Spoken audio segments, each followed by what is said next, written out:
Ya ayyuhalladzina amanu intan surullah yanzurkum wa yusabbit aqdamakum. Wahai orang-orang beriman, barang siapa menolong agama Allah, maka Allah menolongmu dan meneguhkan kedudukan. Rapuh kita ini, bukan teguh. Ibarat rumah kita ini sudah miring begini. Ya, untuk mendongkrak. Di kampung-kampung begini tuh kalau kita lihat pemandangan, ada rumah, ada gubuk yang mau roboh, kalau tidak di aspak dengan balok atau apa, tiang, bisa jadi rumah itu atau gubuk itu roboh. Begitulah kondisi Islam di Indonesia sekarang. Satu keluarga menundukkan 200, berapa jumlah penduduk Indonesia? 270 juta atau berapa, saya tidak tahu karena saya tidak selalu tiap pemilu atau pilpres, saya tidak pernah tusuk-tusuk itu. Nah, kenapa tidak ini? Saya cuma suruh pilih Anies kemarin, suruh jamaah pilih Anies, tapi saya punya suara satu ini tidak berpengaruh. Karena saya sudah tahu, keluar penjara 2022, saya ceramah di Makassar, saya katakan nanti presiden ke depan adalah Prabowo Subianto. Jokowi akan bilang, Opowi, nanti kamu jadi saya, gantiin saya. Nah, memang terjadi kan? Ada rekaman saya, ada jejak digitalnya. Sudah tahu ke depan Prabowo akan jadi presiden. Tapi kenapa Ustadz pilih Anies? Kita kan ikhtiar. Siapa tahu Allah dapat merubah. Tapi kayaknya Anies tidak jadi presiden karena rapuhnya negara ini akibat pertahanan dari luar. Harus tentara. Kalau tidak, ibarat perahu. Saya masih kecil pernah mancing. Daerah Manado itu daerah laut dan pegunungan juga, dingin. Kita mancing di tengah laut, bocor perahu kita. Dari 3 orang yang pergi mancing, 1 tidak bisa berenang. Dia paling panik. Ini kalau air makin banyak, ya dilimas, dibuang airnya. Dibuang airnya. Tapi tambah masuk ke dalam, tambah panik. Saya nggak panik, kan saya bisa berenang. Lama-kelamaan airnya makin banyak dalam perahu. Inilah kondisi kita.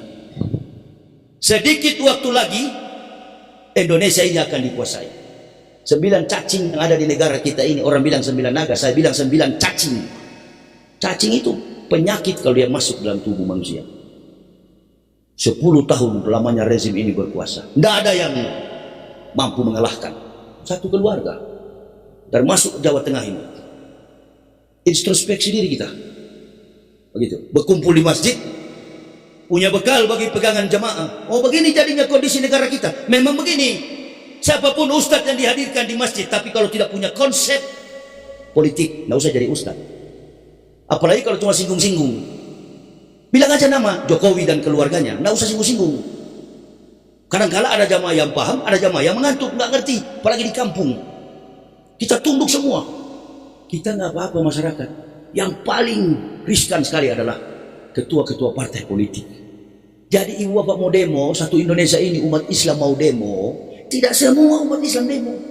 Nggak usah jauh-jauh partai yang memihak kepada umat Islam sekarang ini. Saya kan baru pulang dari Medan 3 hari lalu. Itu Pak Edi Rahmayadi itu, pensiunan Jenderal Pangkostrat. Tidak ada partai Islam yang mendukung. PDIP. Untung masih ada PDIP, Ibu Megawati. Memberikan tiket untuk berlayar. Begitu juga Anies Baswedan. Saya dengar PDIP. Ini orang-orang potensi semua. Generasi bangsa. Generasi yang merubah. Terus, agent of change. Apa itu? The backbone on the next time. Future. Generation Muslim to the next time. Generasi Muslim ke depan, mahasiswa-mahasiswa, ada berguna nggak sekarang? Berguna nggak sekarang? Nggak berguna. Dikunci semua. Hanya satu keluarga ini. Orang bilang hebatnya ilmu kanuragan atau ilmu apa itu? Ilmu Jawa itu. Jokowi miliki. Bukan itu. Dia tidak tahu malu. Soekarno tahu malu. Soeharto tahu malu. Mundur teratur. Siapa lagi? SBY tahu malu. Padahal anak SBY itu gagah secara postur tubuh, face-nya ganteng, cocok jadi pemimpin. Karena pemimpin itu butuh wajah yang face yang ganteng, handsome, muka yang gagah. Ini rusak semua wajahnya, tidak cocok. Postur tubuhnya juga Ditambah isi kepala memang kosong, kata Rocky Gerung, habis oksigen. Gitu. Rocky Gerung berani, bukan Ustadz. Ada satu yang berani juga dari Jawa Tengah ini, Ustadz Andre. Kadang-kadang konsep kita hampir sama dalam konsep teori politikal.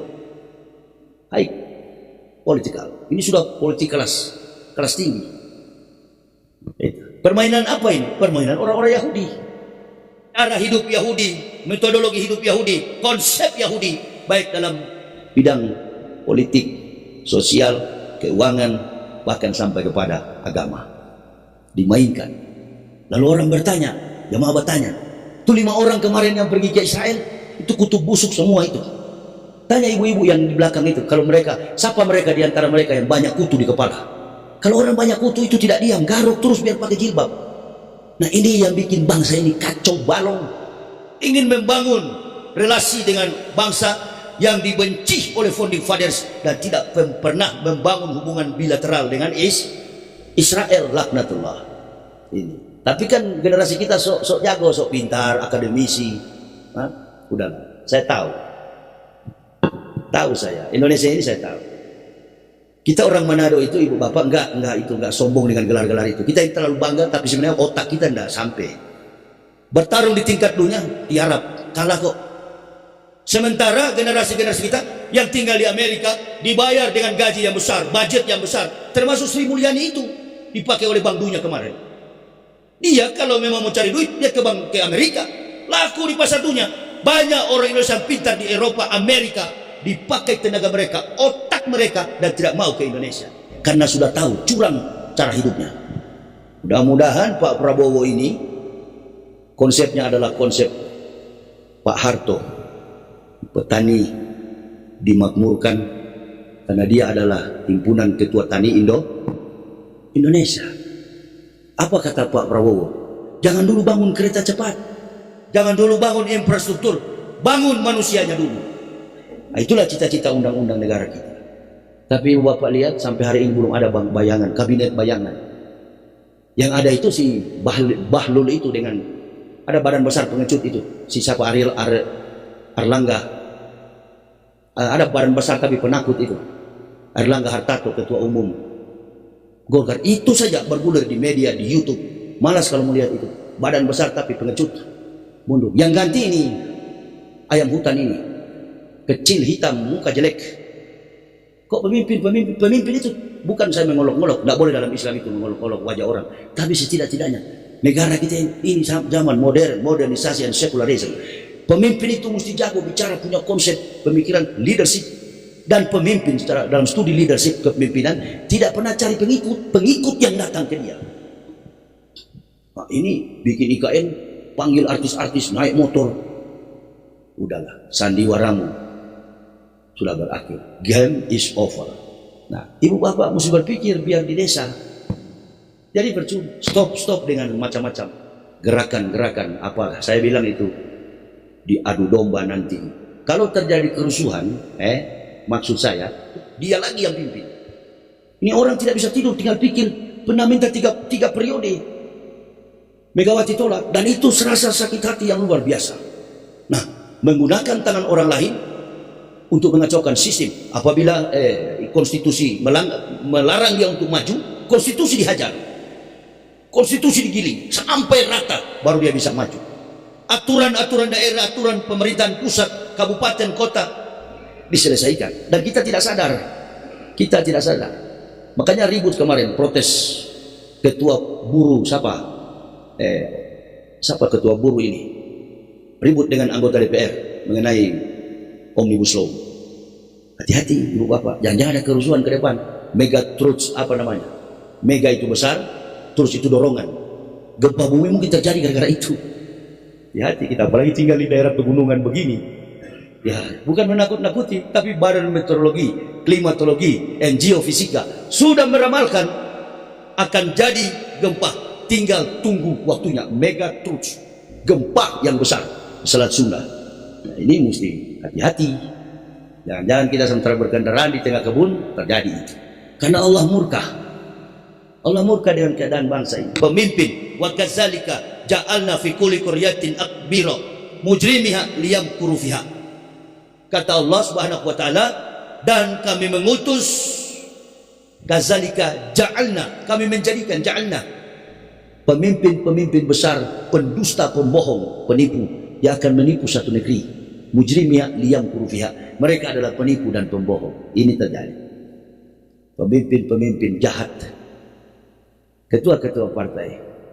Terpuruknya masyarakat Indonesia ini, ekonominya jatuh, harga komoditas pangan jatuh, semua keterpurukan terjadi di segala sisi kehidupan umat yang ada di Indonesia. Ada yang bilang begini, protes kemarin di Medan, belum lagi hutang negara.